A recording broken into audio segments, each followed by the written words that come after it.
His family thought they could humiliate me, but one sentence flipped the whole room. They'll never forget that night. If I'm being honest, I never realized how many people can hide behind polished smiles until I married into a family that treats masks like formal wear. And somehow, I became the guy holding up a mirror they never asked for. I'm Adrian, 29, married to the woman I adore, yet still treated like an underpaid intern who wandered into a family empire meeting. You'd think the ring on my finger would earn me an ounce of authority, but in Lilith's world in the resident tech gremlin. I fixed the Wi-Fi once, and now I'm their on-call at support, emotional piata, and designated punchline. Lilith's brilliant, but her family operates like a competitive dynasty. They coordinate outfits for Christmas photos like it's a brand campaign, and their group chat is literally named the winners. Sunday dinners feel like auditions for a reality show about loud rich people. At the center is her mother, Marianne, someone who could weaponize a pot roast. She plans dinners with military precision and wears this expression that says, "I can smell your credit score." Dessert comes with a smile and a baked-in layer of judgment. Then there's Thomas, the dad, retired finance guy, golf worshiper, walking khaki advertisement. Every conversation circles back to the course. He doesn't dislike me, he just cannot comprehend how anyone makes money by typing. When I said I build back-end systems, he replied, "So spreadsheets." Claire, the younger sister, is 23 and constantly reinventing herself. One month, she's a life coach. The next, she's consulting for wellness brands. Translation: she makes slides for people selling candles online. Yet the family talks about her like she's solving world hunger between yoga poses. Meanwhile, I'm the quiet guy at the table, trying to survive without getting sucked into another passive-aggressive debate. Because I'm not posting inspirational quotes or bragging about brand deals, they assume I'm unemployed. Last Christmas, Thomas suggested applying somewhere more stable. Lila tries to smooth things over. Noise and glitter are normal to her. But to me, these dinners are therapy sessions with worse results. I still remember the first dinner after we got engaged. Marianne toasted to expanding the family portfolio, like announcing a merger. She gave Lila a bracelet. She gave me a framed photo from 2005. Message received. She once introduced me at a charity event with, "This is Adrian. He works with computers," as if I were a gifted 5th grader. Her friend patted my arm. "Good for you, sweetie." These dinners aren't meals, they're performances. Claire monologues. Thomas praises golf and the stock market. Marianne explains the world. Lila floats between them, and I mentally design an app to automate small talk. Thomas always asks, "Work going well, Adrian?" I say yes. He nods like he's confirmed a prophecy. Then Marianne adds, "Working from home must be lovely." "Oh, definitely," I say. Between 11-hour coding marathons and 5 a.m. London calls, I rest constantly. The one time I was honest, when asked about Claire's skincare line, I said, if selfies and affirmations are the strategy, then sure. The table erupted. Lila kicked me so hard I had a bruise shaped like her shoe. Last Thanksgiving I was wedged between Marianne and Thomas. Lila said it would balance the energy. Thomas carved turkey like it owed him money and lectured me about how golf mirrors life. You can't just swing and hope. Totally, I said. Just like marriage. Plan your swing carefully and pray you don't end up in the rough, I added. Thomas stared like I'd spoken Morse code. Lila nudged my ribs, her reminder to behave. Claire filmed her plate for Instagram, whispering, feeling blessed, while Marianne adjusted the lighting on the mashed potatoes. Thomas grumbled about someone touching his golf clubs. Lila texted under the table, probably telling me to smile. I prayed for dessert or divine intervention, whichever arrived first. Eventually, Marianne turned to me with her faux-curious tone. Adrian, you're such a quiet presence. It's intentional, I said. Helps people miss me quicker. She blinked, unsure whether to be offended. How interesting. Like fasting, I added. But for conversation. After dinner came family reflection time, which is really gossip with expensive pillows. Claire showcased yacht photos from her latest boyfriend. Marianne bragged about hosting another gala. Thomas launched into inflation. Why it's ruining golf. Meanwhile, I thought about my actual job, building a retail prediction algorithm companies actually wanted. But tech talk, there is basically witchcraft. So when Marianne asked what I'd been working on, I said, staying sane. She gave that polite, tight laugh. You're always so clever. This from someone who once declared sarcasm humor for the lower class. Lila tries to bridge the gap. Hand squeezes, whispered just smile, later insisting, they mean well. I always want to ask, do they? Or do they just mean control? But marriage is diplomacy, so I show up with wine, praise Mariana's choreographed meals, and pretend Noma's economic sermons make sense. I even built Claire's entire e-commerce website, 11 hours of coding, only for her Instagram, thanks to B. Huge shout out to my brother-in-law for doing tech stuff. Still, I know who I am. I don't need validation from the family Olympics. And being underestimated means they never see me coming. They treat Claire's boyfriends like seasonal decor, rotated out after a soft-focus breakup post. So when Lila said a new boyfriend was joining dinner, I asked, what's his name? And when should I budget for therapy? Please behave, she sighed. I'm always nice. I'm basically a monk with Wi-Fi. Last time you asked if her boyfriend had a real job or just an Etsy shop. In my defense, his company was literally called Manifest Abundance. This one works in finance, she said. Of course he does, I muttered. When I heard his name, Claire, I could picture him already. A guy who reads one business book and suddenly thinks he's running the Federal Reserve. We arrived at Mariana's at 6:04 p.m., 4 minutes late. Marianne opened the door like we'd committed treason. You're late. Inside, the house sparkled with enough crystal to blind a small village. There he was, Claire, looking like he moisturizes with stocks and exfoliates with $100 bills. Adrian, my man, he said, shaking my hand like we were sealing a hostage exchange. Heard so much about you. Hopefully none of it accurate, I said. He laughed theatrically. Claire tells me you're in tech. Love innovation. I'm in finance, hedge funds, portfolio optimization. Finance jazz. Men who think Excel is art. Marianne beamed. Someone who actually understands business. Yeah, I said. Finally, dinner followed its usual script. Marianne interrogated. Thomas blessed the meal like an annual report. Claire performed his relationship like sponsored content. So tell us about your hedge fund, Thomas said. Claire leaned back, oozing buzzwords. We use predictive analytics to optimize cross-sector liquidity exposure. So stocks? Thomas asked. Stocks, crypto, futures, private equity. We're disrupting traditional models. Of course. Disrupting. That's very impressive, Marianne said. It's all mindset, Claire added. You have to believe in your success. Lila shot me a warning look, but resisting wasn't an option. So, I said, does believing in your success happen before or after taxes? The table gave a brittle laugh. Claire didn't. I pay plenty of taxes, he said. Part of making real money. Mariana's smile twitched. Adrian, she said, be polite. I am polite, I replied. I'm just trying to understand. Finance confuses me. 1 minute you're diversified, and the next you're arrested. Even Thomas cracked a tiny smirk, which was the closest he ever came to comedy. Lila's foot immediately found my shin again, a warning that had become muscle memory by now. Claire tried to regain control of the moment. Maybe we'll collaborate someday, he said, like he was offering me a chance at greatness. Maybe, I replied. But just so you know, I charge an actual currency, not whatever spiritual hustle energy you run on. He blinked like ID spoken Greek. Claire swooped in to rescue him. Anyway, we met at this leadership retreat, she began, already slipping into her influencer cadence. The conversation limped on. Claire bragged about working with major tech startups, so I asked which ones. Suddenly, he got as vague as a politician during budget season. Then he suggested I should consider pivoting into finance. I almost laughed out loud. Tech's cool and all, he said, but real money lives in finance. Guys like us should always aim higher. That's why, I said casually, I married Lila instead of her sister. You could have heard a Wi-Fi router die. The table froze. Thomas coughed directly into his napkin. Claire gave a shaky chuckle. You've got jokes, huh? I'm a software engineer, Claire. Debugging people is part of my job. He smirked. Yeah, well, tech is fine.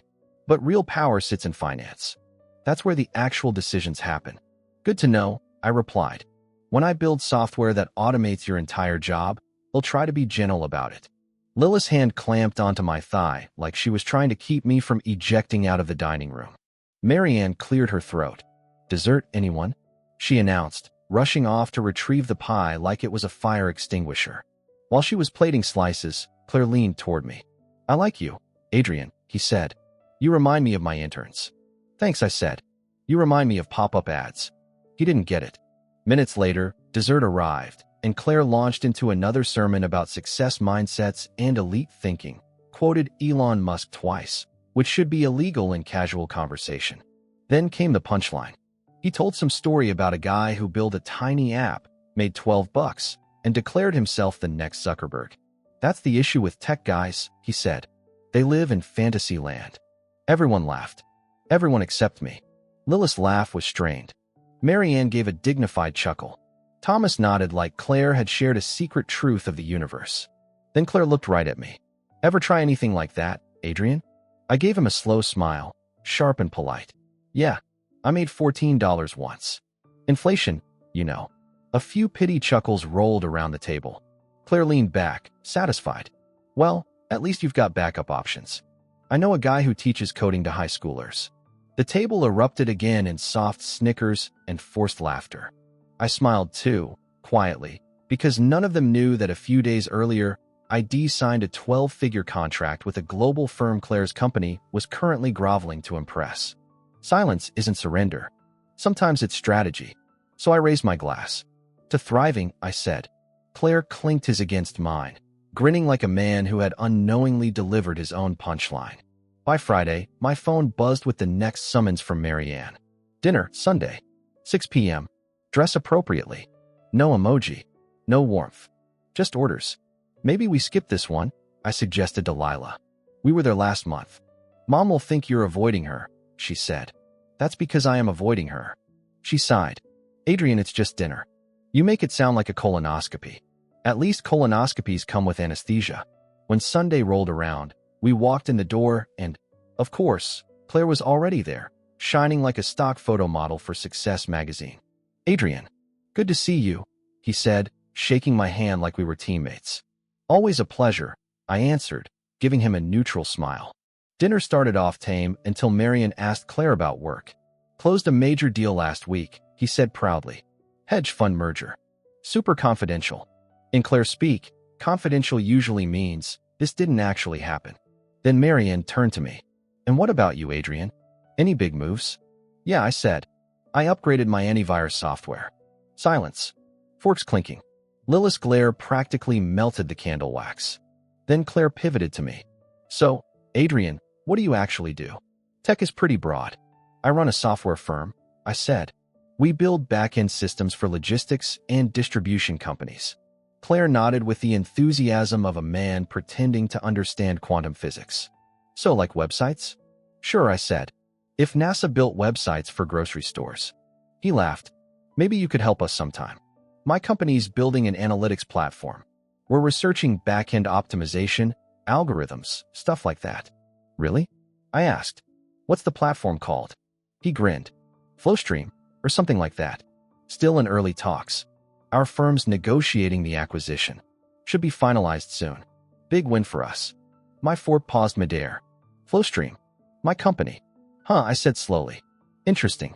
Then I looked at Lila, who had no clue she was witnessing an Olympic-level irony event, before turning back to Claire. Flowstream, you said? Yeah, he said confidently. You familiar with it? You invest in tech or something? Something like that, I replied, pulling out my phone. I scrolled to the email ID received the week before, acquisition confirmation, with my name printed clearly at the top. Adrian Vega, CEO, Flowstream Technologies. Claire's smile trembled like a Wi-Fi signal in a storm. You okay? I asked lightly. Yeah, I just didn't realize you were involved. Oh, I'm very involved, I said. We've been negotiating with your firm for months. Funny, nobody mentioned you. Marian blinked at me. Wait, you're the CEO? Since 2019, I said. We specialize in predictive logistics, not websites. Thomas let out a low whistle. Claire stared at Claire like heads spoiled the family brand. You said you were handling the deal, she said. I am. Claire stammered. Just not directly. Uh-huh, I said. So you're like the spiritual liaison. Manifesting synergy. Thomas actually laughed. Lila bit her lip so she wouldn't. The rest of dinner felt like someone had unplugged Claire's microphone. Claire stayed quiet. Marian watched me like ID suddenly become interesting. And me? I ate my meal in peace for the first time in years. When we finally said our goodbyes, Marianne hugged me. An actual real hug. Adrian, congratulations. You never mentioned you were so successful. You never asked, I said with a smile. Claire extended his hand. No hard feelings, man. Of course not, I said. And if you ever need help with back-end systems, I know a guy. Out in the car, Lila let out a long breath. You just had to do that. Do what? Tell the truth. You embarrassed him. Correction, I said. He embarrassed himself. I just turned on the lights. The following weekend, we were back at Marianne's because apparently weekly emotional dodgeball is mandatory. And because karma hates me, Claire was there again. Dinner moved along until Thomas casually asked, How's that acquisition going, Claire? Flow something? Claire froze, gripping his fork. Oh, it's good. Normal delays. Really? I said, smiling. I could have sworn it closed last Thursday. His eyes darted toward me. Oh yeah, that's what I meant. The restaurant was closed that Thursday, but we were still packed in there for dinner. I lifted my glass and told Claire, well, congratulations, I guess. Always fun hearing about a company's big announcements from someone who doesn't even work there. Lila kicked me under the table, trying to warn me, but Claire kept on rolling. You know, Adrian, he said, staring at me like he'd just discovered fire. It really is inspiring that you run your own business. Takes guts. Most startups crash and burn. I appreciate the pep talk, I told him. But luckily mine's already making money, which is more than I can say for most fairy tales people tell at dinner. Claire's fork clattered against her plate. Adrian, seriously, could you not? I'm just clearing up the facts, I said. Wouldn't want bad information floating around. That apparently encouraged Claire, because he leaned in like he was about to tell the punchline of the century. Funny story, he said. I used to work with this guy who tried building an app. Made maybe $12 total. Called himself an entrepreneur afterward. Then he looked straight at me. Kind of reminds me of you, Adrian. Didn't you start small like that? Everyone cracked up. Claire giggling, Marianne covering her mouth like she was shocked, Thomas smirking into his wine, and even Lila laughing nervously. I laughed too, but just a quiet little chuckle. See, the trick with people like Claire is letting them think they've won right up until you hand them the invoice. Yeah, I said. I started small. The difference is I actually finished big. Claire's grin slipped. What's that supposed to mean? It means I didn't have to invent fake accomplishments to impress folks over dinner. The room went dead silent. So tell me, Claire, I said, keeping my voice smooth. When you claimed you handled that FlowStream deal, did you mean you read about it on Twitter? Or did you make coffee for the people who actually worked on it? Thomas practically inhaled his wine. Marianne froze. Claire turned the color of a tomato. Claire tried to bounce back. Wow, you've really got a mouth on you. Thanks, I told him. It's called confidence. You should try having some, maybe at your next job interview. The tension in the room thickened so much you could have packaged it and sold it at a premium. Claire shot up from her chair. I think we're done here. Claire trailed after her, mumbling something about unprofessional behavior. The door slammed behind them. Silence. Then Marianne found her voice. Adrian, that was unbelievably rude. Was it? I asked. Because I thought honesty was supposed to matter around here. You embarrassed him, she said. He embarrassed himself, I replied. I just didn't hide it for him. Marianne's face twisted between pride and fury. You could have been nicer. Sure, I said. But then he might have assumed I respected him. She sighed like a Broadway actress delivering her final scene. You really don't get social grace. No, I said, standing up. I just know better than to worship frauds. Thomas looked at me and grinned. Honestly, the guy was full of it. Thomas. Marianne barked. What? He was, Thomas said. Man spoke more buzzwords than a financial talk show. For the first time ever, I think I actually like this guy. We headed out early. Marianne didn't even offer dessert, which in her world is basically kicking you out of the family tree. Walking to the car, Lila whispered, You really couldn't just let it go? Nope, I said. Letting things go is for yoga instructors and guilty politicians. By Monday morning, my phone was buzzing nonstop like an angry hive. The family group chat, fittingly called The Winners, was blowing up. Marianne. Adrian. That dinner was unacceptable. Claire. You're toxic. Thomas. Was the chicken dry? Marianne. Thomas. Lila. We'll talk later. I tossed my phone away. Amazing how technology brings people together, I muttered. Lila was getting dressed. You could at least answer them. I did, I said. By not answering. Silence is communication too. Peaceful communication. Around lunchtime, Marian texted me directly. Lunch today? 1 p.m. Come alone. Not a request, more like a royal command. I typed back, sure. Should I dress for my execution, or is casual okay? No response. Just a read receipt staring back at me.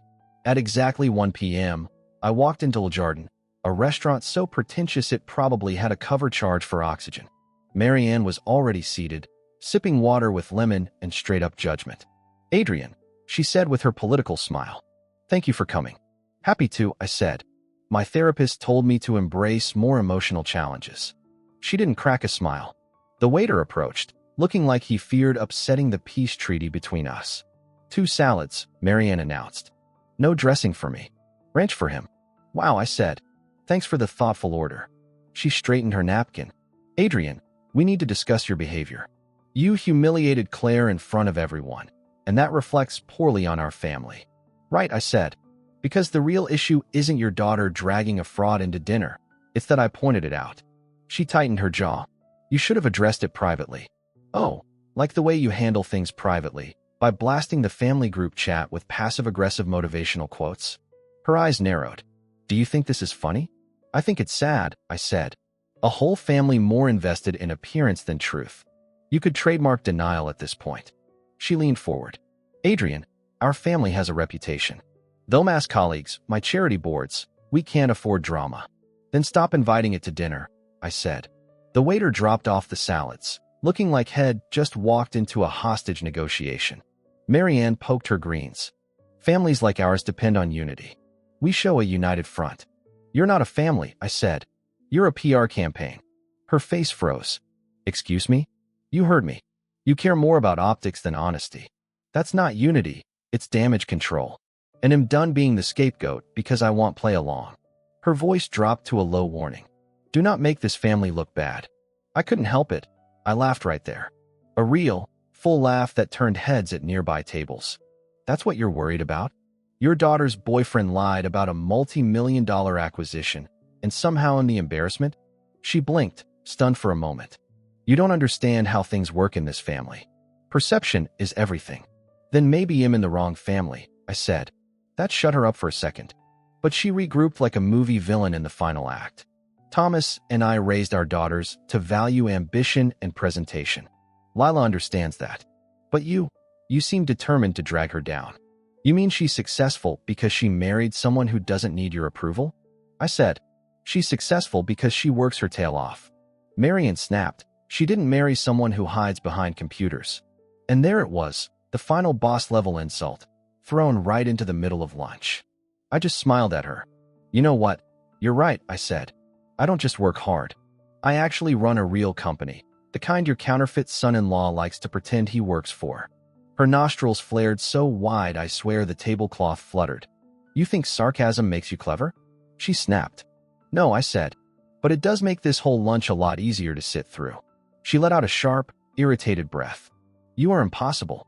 Do you ever think about how this affects Lila? She's mortified. Really? Righteousness now? I asked. Because she hasn't said anything like that. Mostly she says stuff like, Adrian, pass the salt, and also please don't drive into a telephone pole while fantasizing about burning my mom's curtains. Marianne slammed her fork onto the table hard enough to make the waiter twitch. You are disrespectful. And you, I said, are allergic to accountability. We all have our conditions. For one hot second, I thought she might actually pick up her salad and fling it at me like a green grenade. Instead, she straightened her posture and forced her expression back to its usual political calm. You're lucky Lila loves you, she said. Otherwise, I'd tell her to reconsider this marriage. I leaned in with the friendliest smile I could muster. You're welcome to try. Honestly, I think she'd file for divorce from the family before she'd even think about divorcing me. Her expression was priceless, something between a gasp and a computer error. The rest of lunch unfolded in complete silence, except for the sound of tension being chewed like stale croutons. When the check arrived, Marian slapped her card down like she was sentencing someone. They'll pay, she said. You can't afford the cost of this conversation. Oh, I can afford it, I said. I just don't tip for emotional manipulation. She stood up and walked off, her heels clicking across the floor like she was arguing with the tiles. When I got home, Lila was waiting with her arms crossed. Never a great start. Mom called, she said. Of course she did, I replied. Did she schedule me as the Antichrist today, or is that set for tomorrow? She said you were cruel. Correction, I told her. I was direct. Lila rubbed her forehead. She's worried about the family's image. You embarrassed Claire's boyfriend, and people are talking. Good, I said. Let him talk. Lila frowned. It's not that easy. My mom's friends donate to my firm's wellness foundation. This could reflect badly. So let me get this straight, I said. I call out a liar, keep your sister from getting scammed, and somehow I'm the one hurting the family reputation? She hesitated. It's not about being right. It's about optics. I just stared at her. Wow, you really are your mother's daughter. That one hit. She looked away immediately. I didn't mean it like that, she said quietly. Yeah, I said. You did. Silence settled over us like a heavy blanket neither of us wanted. Finally, she said, you can't keep fighting them like this. I'm not fighting them, I said. I'm defending myself. There's a difference. I just wish you'd let things go. And I wish they'd stop handing me things I have to hold, I replied. We looked at each other, two people in love, but apparently speaking two entirely different languages of sanity. They'll fix it, she said. You can't fix it, I replied. Because it isn't broken. It's just real. And they can't stand real. She didn't answer. She just went upstairs quietly. After sitting alone for a while, my phone buzzed with a message from Thomas. You're not wrong, just bad at delivery. Next golf game's on me. I laughed. Later that night, Lila appeared in the doorway, already in her pajamas. Promise me that next time we see them, you'll try not to make the family look bad. I grinned. Deal. They'll make them look honest instead. She rolled her eyes but fought back a smile. Good night, Adrian. Good night, Mrs. Damage Control. She laughed, despite herself. A week later, Lila got a text from Marianne. Family dinner Friday. Immediate family only. No drama. I snorted. Yeah, that's like inviting lightning over for a sleepover and requesting, please don't thunder. Friday rolled around fast. The Arden house was quieter than usual, dim lights, softer music, like a hotel trying to avoid Yelp reviews. Marianne even wore a simple necklace instead of her standard pearl armor. Maybe she was aiming for approachable human being. Thomas greeted us with a big grin. Look who's back, the gladiator returns. Just here for dinner, not bloodshed, I said. Marianne stepped out of the Kid Vega. Adrian, Lila, thank you for coming. Her tone was different, less icy, more diplomatic. Like someone who'd just taken a 3-5 crash course in public relations. We sat at the table, just the four of us. No audience members this time. Marianne poured wine for everyone. Before we eat, she said, I'd like to address everything. Thomas mouthed toward me. Here we go. Marianne took a deep breath. Adrian, I owe you an apology. I blinked. I'm sorry, what? She nodded. I let my pride take over. You were right about Claire. She gave a little nod and said, you were right to expose him. I just hated how it made us look, pressured, cornered. That's putting it mildly, I answered, trying to keep my tone steady. To my shock, she actually smiled. Fair enough. But Eve been thinking maybe the real issue wasn't how we appeared. Maybe it's that we've spent too much time worrying about appearing perfect in the first place. Thomas raised his glass. Amen to that. Lila looked like someone had just rewritten the laws of physics. Mom, did you seriously just agree with Adrian? I did, Marianne said. Don't make me say it again, or I'll take it back. Honestly, if I hadn't been sitting, my knees would have buckled. She went on, I talked with my charity board. I'm stepping back for a while. It's time I focus on my actual family, not just the glossy version of us I like to pretend exists. That one stunned the whole table. Wow, I said. Didn't see that coming. Marianne lifted a shoulder. Turns out humility is cheaper than therapy. We all cracked up. Real, unforced laughter. It felt weird, but in a good way. Then she looked right at me. And Adrian, I'm proud of what you've built. You've done well. I stared at her like I was waiting for a hidden camera crew to jump out of the pantry. Did Thomas spike your wine? Don't push your luck, she warned, but there was an honest smile there. Dinner rolled along peacefully after that. No little digs, no passive-aggressive etiquette lessons, no invisible knives being thrown across the table. Just normal people eating normal food and laughing without calculating how it would play on social media.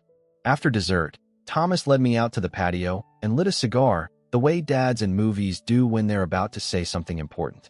"You know," he said, blowing out a long puff, "you managed something I never could." "What's that?" "Got her to admit she was wrong." I grinned. "Careful. She might be standing behind us." He chuckled. "Worth the risk." We clinked glasses, and for the first time, the peace felt real, not strategic, not temporary. Just real. When Lila and I got home, she flopped onto the couch like she'd just finished a marathon. "I can't believe it," she said. "My mom actually apologized." "I think I might have broken her programming," I joked. "She's running on Humility version 1.5 now, the beta edition." Lila let out a snort laugh she'd deny if anyone asked.